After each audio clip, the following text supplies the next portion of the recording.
Sr. Presidente, muito obrigado. Eu cumprimento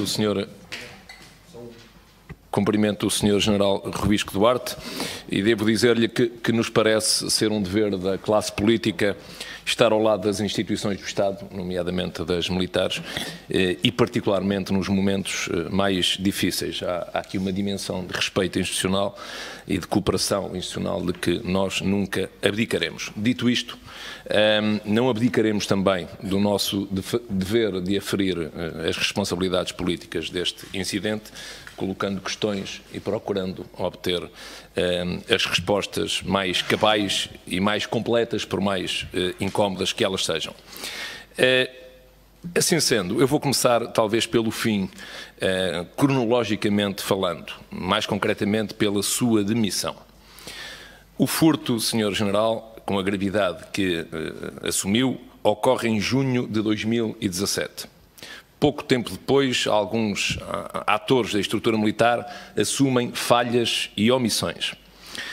O SEM, chefe máximo da hierarquia e com alegadas, digamos, em termos abstratos, com possíveis responsabilidades funcionais, não se demite nem é demitido. O material reaparece em outubro seguinte e só depois de ele reaparecer, facto que até devia ser de algum alívio do Exército, é que o Sr. General Rubisco pede admissão. A pergunta é esta: não lhe causa estranheza não se demitir quando o material desaparece e demitir-se quando o material reaparece? Sr. Deputado, não há relação entre os casos. Relativamente à minha atitude, não há relação entre os casos. Quando dos incidentes, essa pergunta foi-me colocada na Comissão de Defesa, logo no dia 6 de julho de 2017, o problema da admissão, eu entendi que não se colocava por uma razão simples. Eu tinha feito tudo no meu comando para iniciar o processo relativamente a Tancos.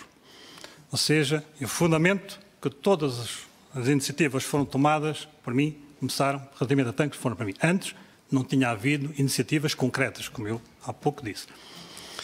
O problema da recuperação das armas é outro processo completamente diferente. Não há nada a ver com isso. A Polícia Judiciária Militar não está debaixo da tutela do Exército. O Exército não tem nada a ver com o assunto. Portanto, é um assunto que corre pelo Ministério Público que eu não tenho nada a ver com essas questões. Portanto, não vejo relações nem diretas entre as questões. Bem, muito obrigado, Sr. General. Então, pergunto-lhe de forma mais concreta o que motivou, então, a sua demissão de SEM.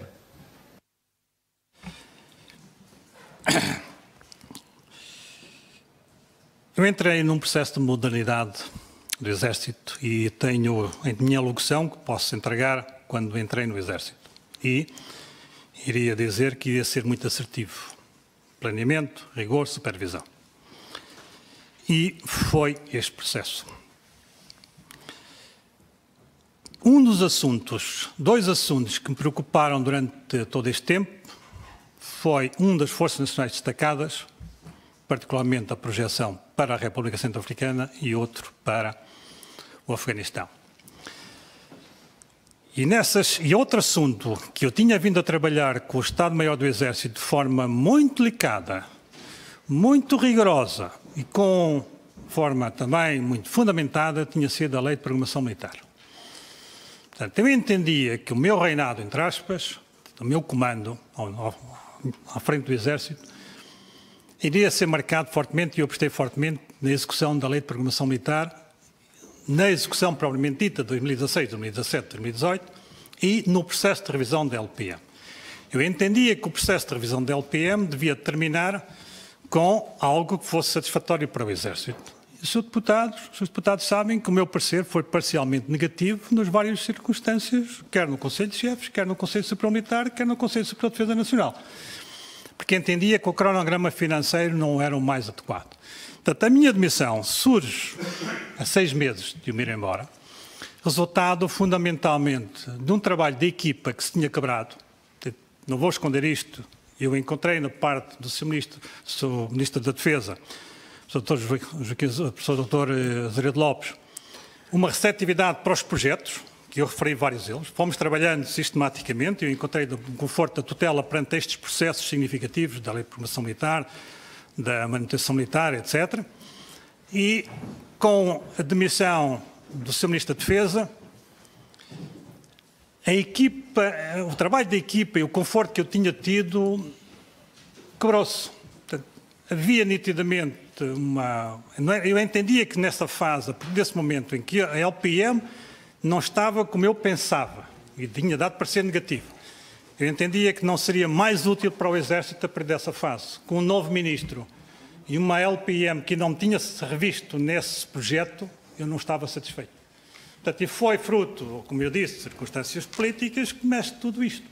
Mas, fundamentalmente, eu acredito no trabalho da equipa, eu acredito no apoio para desenvolver, para modernização, e isto não era com mudança, já não aconteceria isto, particularmente na LPM. Portanto, havia que ver um novo interlocutor para trabalhar a Lei de Programação Militar, porque essa é decisiva para a continuação da modernidade. Sr. General, muito bem. Então, podemos concluir que a sua admissão nada teve a ver com o caso Tancos? Eu entendo que nada teve a ver com o caso Tancos. Muito bem. Então, tente explicar-nos porque é que, numa carta enviada ao Exército, diz que foram condições políticas que a motivaram e, ao mesmo tempo, esta carta tem que ser cruzada com outra informação que foi dada ao tempo pelo Gabinete do Ministro da Defesa Nacional, que referiu que o pedido de demissão se deveu a motivos de ordem pessoal. Mesmo que não tivesse nada a ver com Tancos, porque é que numa fonte aparecem motivos de ordem pessoal e na sua fonte aparecem motivos de ordem política? Sr. Deputado, eu falei em circunstâncias políticas, não falei em condições políticas, talvez erro. Não sei qual foi o termo que utilizou, mas eu falei foi em circunstâncias políticas. Foi circunstâncias, são completamente diferentes. A cultura do Exército, pelo menos também os meus antecessores, foi, quando se apresenta um pedido de demissão, que foi enviado ao Sr. Presidente da República, não vou explicar numa carta, detalhar o que é, o que é que foi o meu comando. E todos os meus antecessores, muitos deles que se demitiram, tomaram justamente essa atitude. Carta de demissão formal dirigida ao Sr. Presidente, não vale a pena estar a detalhar os assuntos, o Sr. Presidente conhece perfeitamente a situação. É razões pessoais. As razões pessoais engloba tudo, é abrangente. Portanto, este é o conceito. Agora, para os soldados, para os militares, para o interior da instituição, pode ser um bocadinho mais objetivo. E essa carta para o interior da instituição foi redigida por mim, amanhã, na solidão do caminho para o serviço, e reflete um pouco o estado de alma, porque foram 2 anos e meio extremamente dinâmicos, muito duros. Eu tenho muito orgulho de ter sido comandante do Exército. Eu tive provas maravilhosas do valor do soldado português no Afeganistão, no Iraque, na República Centro-Africana. Eu peço desculpa interrompê-lo. Eu tinha necessidade de dizer alguma coisa para os soldados, só por isso. Muito bem, disse que tentou ser objetivo para os soldados e eu pedi que fizesse o esforço de tentar também ser um bocadinho mais objetivo para nós próprios aqui nesta Comissão de Inquérito. O que é que quis dizer com circunstâncias ou condições políticas que motivaram a decisão? Circunstâncias, foi isso que eu acabei de dizer. Era claramente, chegou com um novo Ministro, havia com certeza um novo ambiente, novas equipas. O Sr. Ministro da Defesa anterior tinha saído. Eu tinha sentido, não escondo isso, tinha trabalhado bem.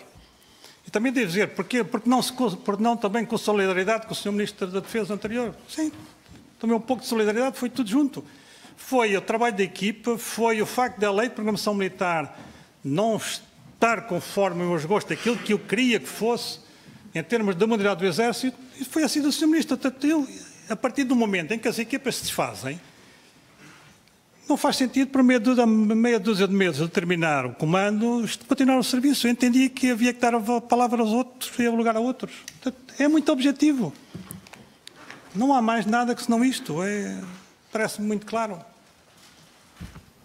Mas, Sr. General, no momento em que estavam a ocorrer investimentos, foi isso que disse aí na sua intervenção inicial e também já alguém aqui o disse, não se sentiu injustiçado e até azarado pelo facto de ter tido necessidade por essas circunstâncias, de apresentar a sua demissão, no momento em que tudo estava a correr bem, as coisas estava a ser um investidor na estrutura militar, e é nesse momento em que sai?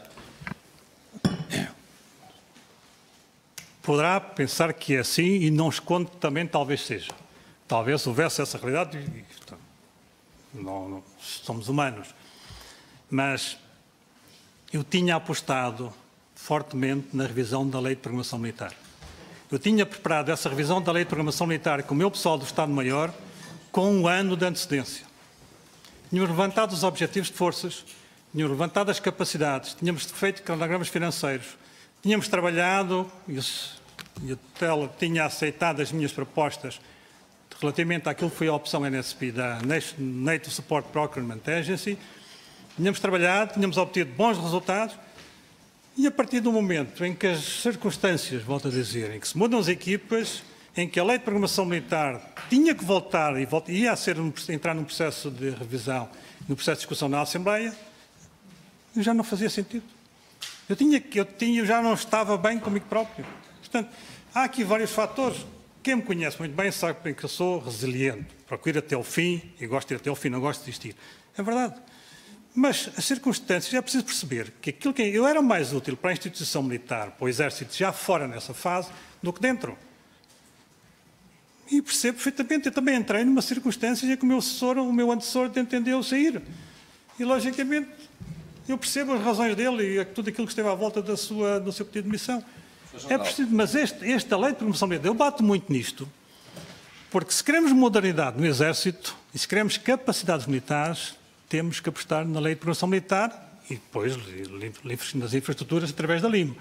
São processos completamente diferentes. Mas se queremos um Exército ter os nossos soldados a combater ou nas operações de paz na RCA, a fazer o controle do aeroporto no Afeganistão, no Hamid Karzai, em Cabul, ou a dar formação no Iraque. Ou seja, eles têm que ter equipamentos, têm que dar formados. Isto é a Lei de Programação Militar, não é mais nada. E este processo consumiu muito. O pessoal do Estado-Maior, se quiserem, os deputados convocar alguém que esteja aqui para a Divisão de Planeamento de Forças, no Estado-Maior do Exército, convoquem-nos e venham. Eu fazia reuniões sistemáticas sobre este assunto e confesso que fiquei um bocado desiludido e não tive pruridos em dizer em Conselho de Chefes aos meus pares que não me revia naquele processo. Por falta de solidariedade, inicialmente, mas depois aceitaram. Até porque está em discussão neste momento na Assembleia o problema do KC, o problema do navio polivalente logístico, são coisas desse tipo. Muito bem. O Sr. General disse que é um resiliente e que não gosta de desistir, mas desistiu com a chegada do novo Ministro. Eu pergunto-lhe se sentiu alguma falta de solidariedade do novo Ministro da Defesa. Não senti nada. Não. É um problema de equipas. Eu tinha, quando eu digo que recebi apoio da tutela do professor Dr. José Azevedo Lopes, eu senti muito apoio, mas discutimos muito. Atenção que eu sou muito frontal. E quando tenho algo para dizer em proveito do Exército, em vestir a camisola, eu visto e não olho a meios. Eu tenho presente uma conversa que tive com o chefe de Estado-Maior do Exército estrangeiro, em que dizia assim: eu entrego o comando do Exército ao vice-chefe e eu bato-me com os políticos para obter dinheiro.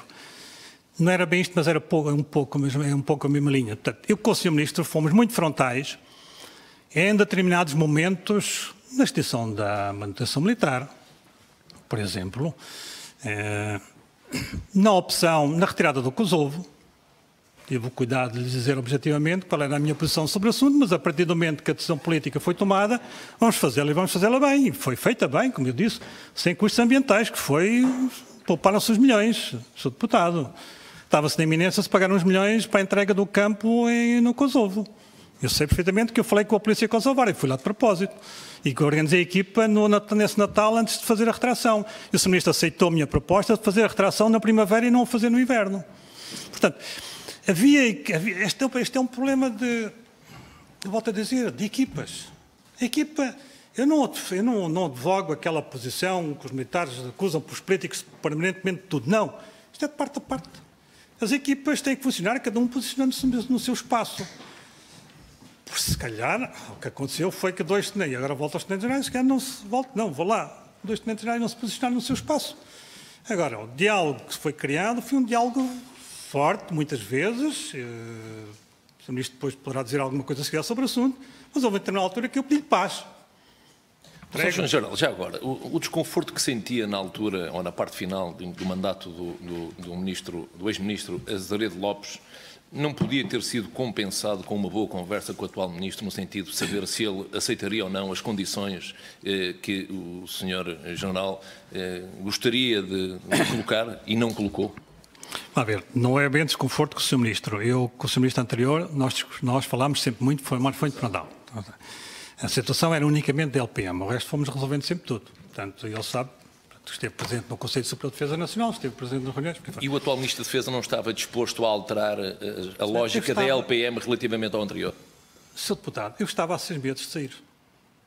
Eu sentia que para o Exército eu já não era útil. Não era útil, não era, outro que viesse a seguir seria mais útil. É um problema de condição da equipa, dá tempo de planeamento.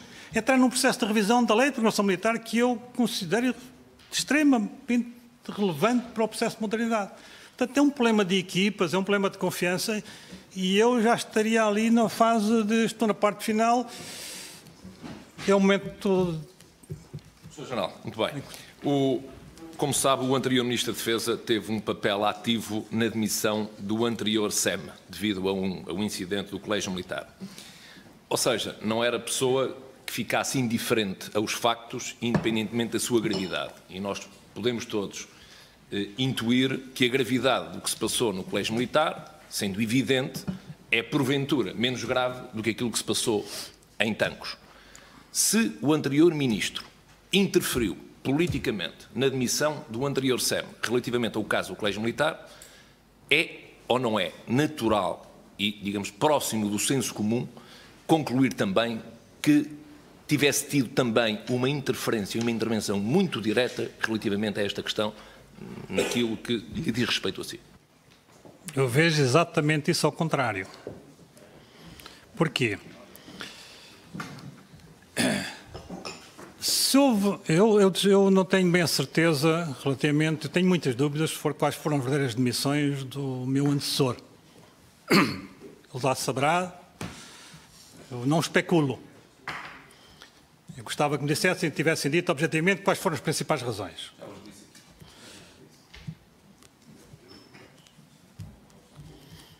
Enfim, podemos falar um pouco sobre isso, até porque eu conheço muito bem o problema. Mas falou em pressões políticas. É natural que tivesse falado, portanto, não sei. O que eu ouvi na altura e o que se passou, não gostaria de comentar. Eu, na altura,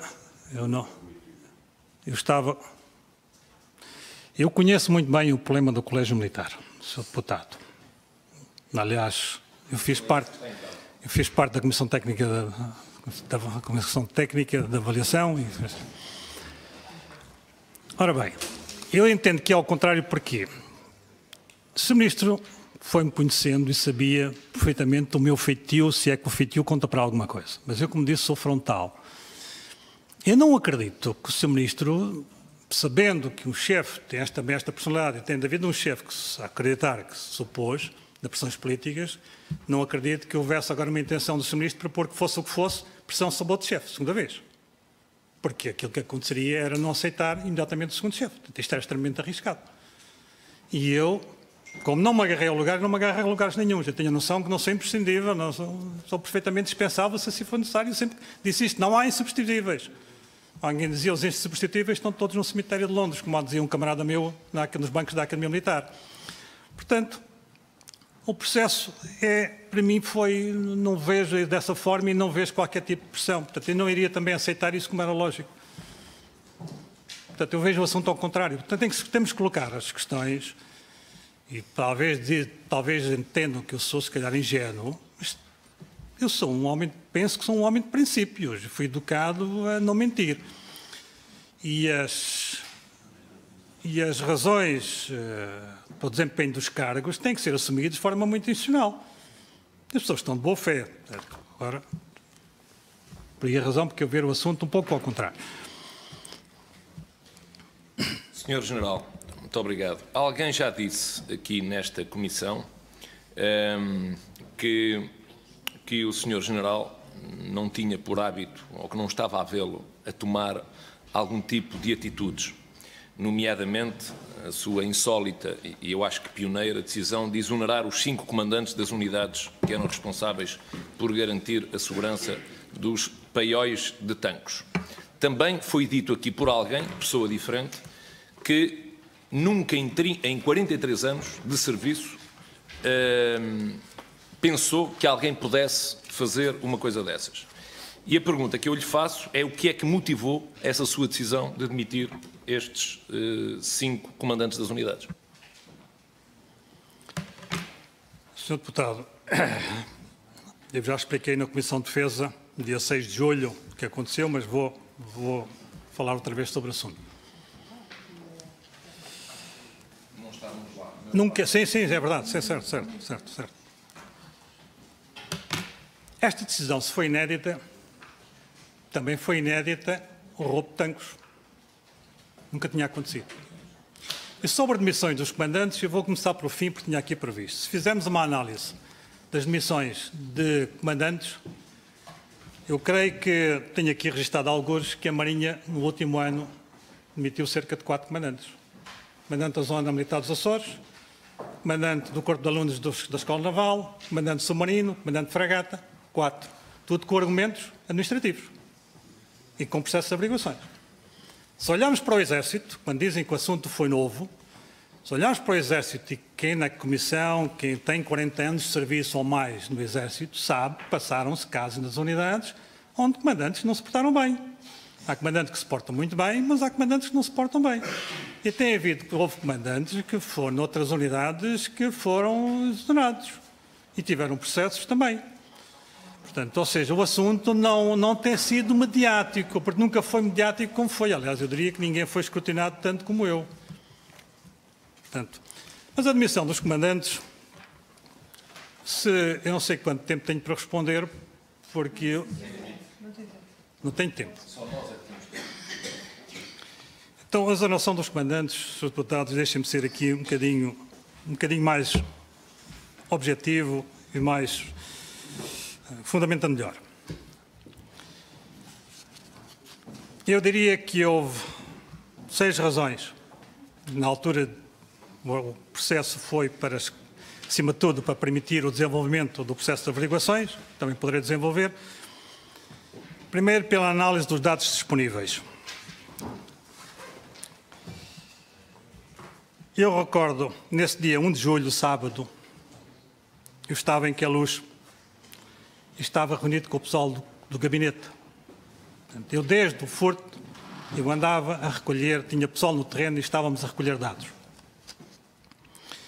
E estivemos todo o dia acompanhando as averiguações, já que tinham vindo do antecedente. A continuação das averiguações internas, que foi acompanhadas pelo gabinete, tinha revelado que havia uma degradação significativa das instalações. E no sábado, nessa sexta-feira para sábado, o conhecimento dos elementos de informação disponibilizados durante a manhã e tarde de sábado, designadamente o relatório da parte da Guarda, informação que tinha havido um intervalo de 20 horas entre as rondas, estas por vezes não se fazendo, que o serviço aos paióis era para dormir, a não desmatação, a falta de manutenção das infraestruturas, elementos estes conjugados com uma deficiente ação de comando que eu tinha indícios, porque eu estava a decorrer no comando das forças terrestres, um processo de averiguações resultante de uma denúncia que eu tinha recebido e que o Ministério Público tinha entendido ser suficientemente grave para interrogar o Exército. Portanto, esse era um facto que eu também tinha na calha na altura, que dizia-me que algo não estava bem naquela zona.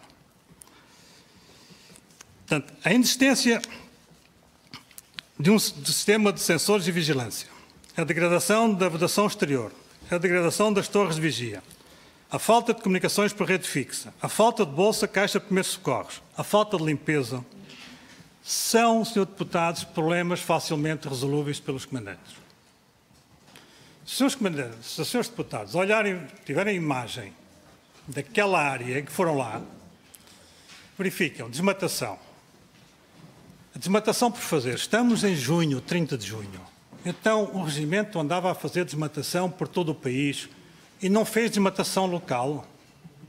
Eu devo dizer que aquela pseudo-inspeção de 2012, que não houve inspeção em 2012, aproveito para dizer isto, a única referência que os inspectores faziam, que foram à Escola Prática de Engenharia, foi sobre a desmatação, porque ficaram à porta.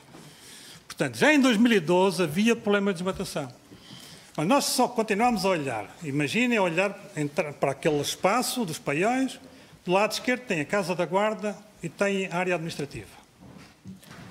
Eu posso interrompê-lo, eu peço-lhe imensa desculpa, posso interrompê-lo só para lhe perguntar uma coisa. Todos os factos que está a relatar, essa bateria de factos, já ocorriam há bastante tempo e já eram do seu conhecimento há bastante tempo. Porquê é que só naquela altura demite estas 5 pessoas e, já agora, porque é que 15 dias depois dessas coisas todas que nos diz, decide renomeá-los? Não há aqui uma espécie de má consciência. Sr. Deputado, não eram do meu conhecimento, ponto. Desculpe, eu sabia que havia deficiências naquele problema. Agora, eu não tinha visitado. Eu iniciei a visitar as unidades todas. Agora, eu não tinha conhecimento desses relatórios, eu não tinha conhecimento da atitude que o CFT, Comando das Forças Terrestres, tinha tomado, nem do Comando de Logística. Vamos lá ver, eu tinha acabado. Vamos lá. Eu estou no Comando do Exército, o Comando do Exército tem preocupações significativas e não conheço os relatórios que todos estão há não sei quanto tempo. Agora, a experiência, e é isso que eu ia dizer, a minha experiência de comandante de unidade, e eu disse isto na Comissão, agora vou repetir aqui, interessante. Eu tinha sido comandante de Escola Prática de Artilharia em 2014, quando faltou gente, quando foi o final do serviço militar obrigatório. E eu fiquei na altura no regime, na escola, que é um unidade tipo regimento, com 69 soldados. E uma das primeiras medidas, e os seus deputados da Comissão de Defesa recordam disso, uma das primeiras medidas que eu fiz foi desativar os paióis de Vendas Novas, do polígono de tiro. E na altura, o pessoal interno disse, meu comandante, não faça isso. Eu digo assim, e a minha resposta para o tenente-coronel que me disse isto foi, então, quando não tiver pessoal para fazer a guarda, vais lá tu montar a guarda. Portanto, eu, em 2004, eu desativei e tive que pedir ajuda ao comandante da Região Militar do Sul, porque a cadeia de comando funcional não me deu andamento ao processo. Eu, na altura, telefonei para o comandante da Região Militar do Sul, meu general, não tenho gente para fazer a segurança aos paióis do polígono, tenho que desativar os paióis. E o comandante da região diz, eu vou tratar disso, porque a Direção de Material e Transportes não me resolve o problema. E o que é certo é que não demorou cerca de 2 horas, eu estava a receber telefonemas para desativar os paióis. E desativei os paióis de Vendas Novas.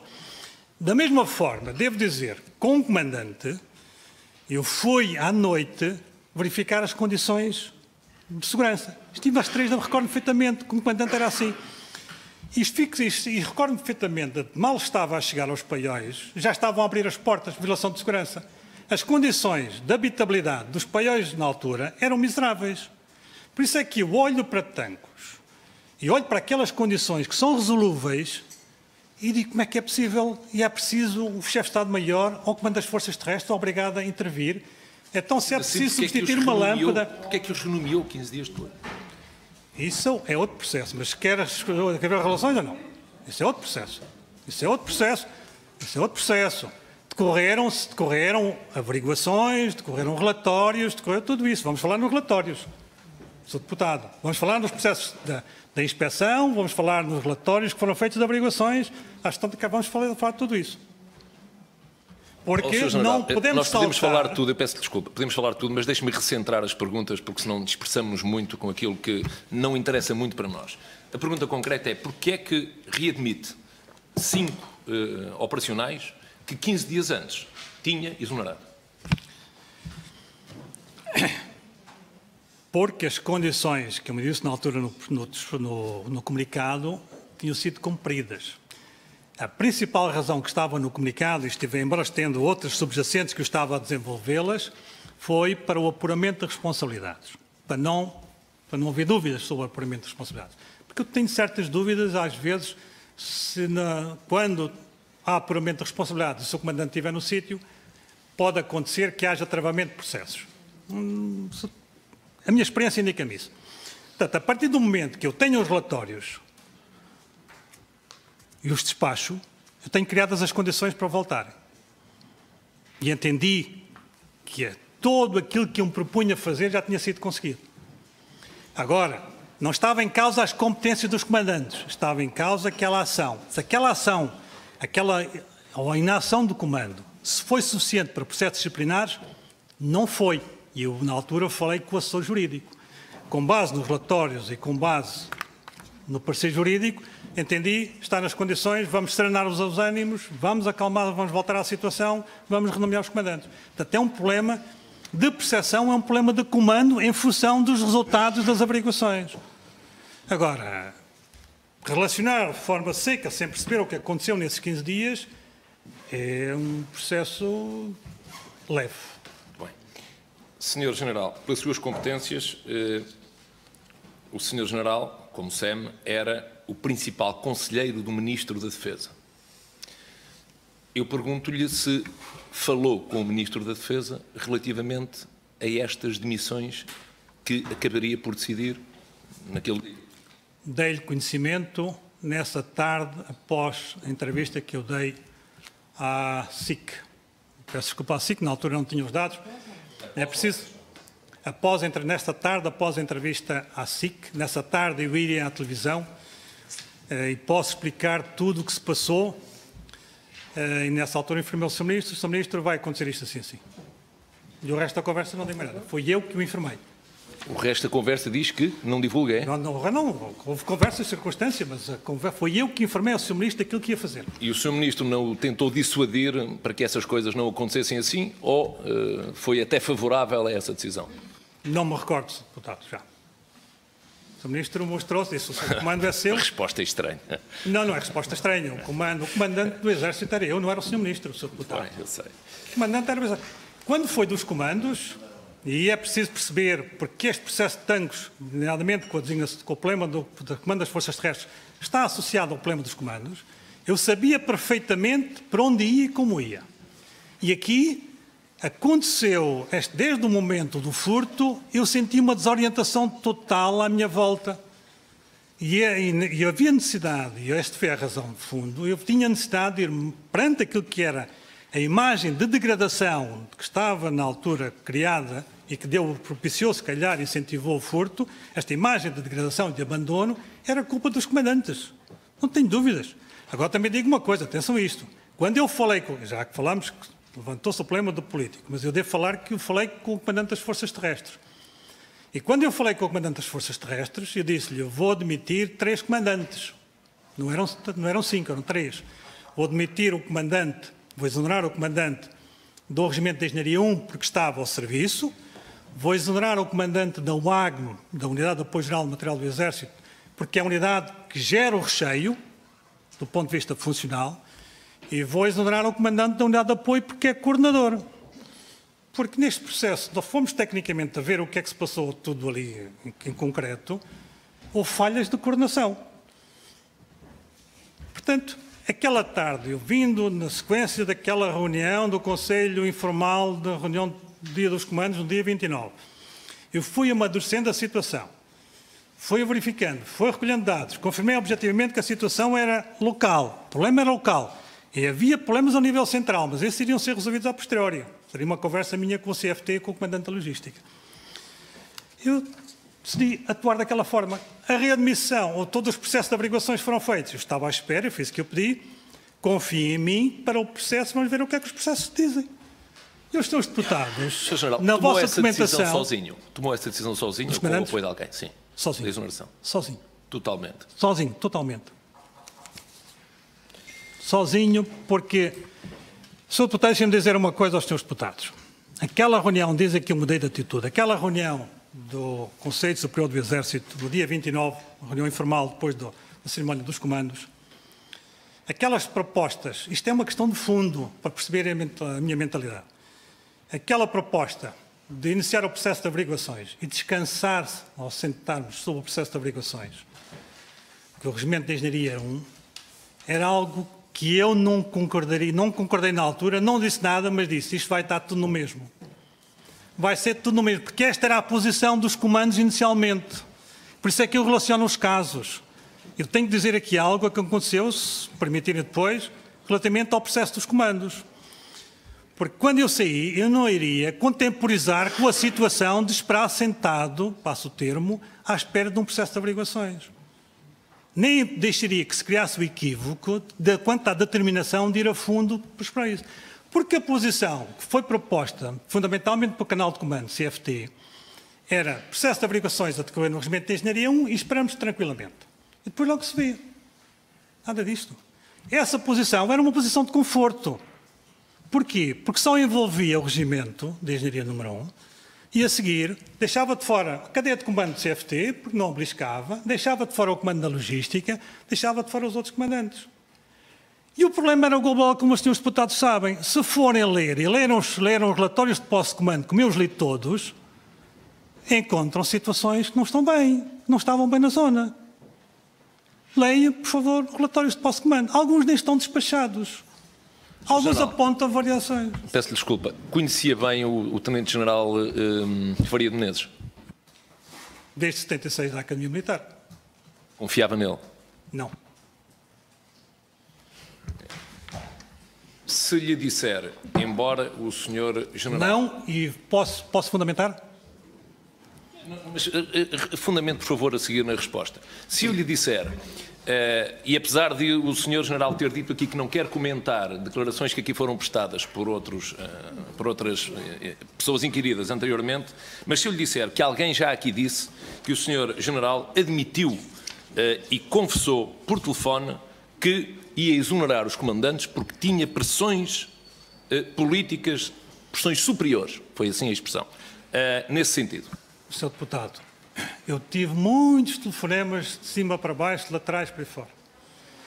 Tenente-General Menezes, quando falou sobre isso, quando eu lhe comuniquei que ia exonerar, e falei nos 3 primeiros, e depois ele sugeriu-me fossem os 5 para haver justiça, e disse, tens razão, talvez por questão de justiça sejam os 5. E eu aceitei a sugestão. Eu disse-lhe muita coisa, e disse, andamos desorientados todos, andamos à procura de algo, o Exército não pode ficar tranquilo, à espera que se resolva, quando o país tinha saído do problema de Petrógão, 66 mortos. Tinha havido a situação já dos comandos. E agora íamos ficar todos tranquilamente à espera. Eu disse-lhe, desculpa, não vai ser. Há pressões de todo o lado, há pressões de baixo, de cima, lá atrás. Eu próprio estou com problemas com a consciência. Tenho que fazer alguma coisa. Eu não iria aceitar isso. Eu não iria contemporizar com uma situação de... O que é que são pressões de cima? Desculpe lá. Quando se fala em pressões de cima, não são pressões de dizer demitir, seja o que for, não é nada disso. É o que é que o Exército vai fazer. A questão de fundo é o que é que o Exército vai fazer. Isto foi de toda a gente. Mas foi de toda a gente, todas as estruturas laterais, de cima, de baixo, toda a gente. Havia necessidade, senhores deputados, estamos aqui sentados tranquilamente.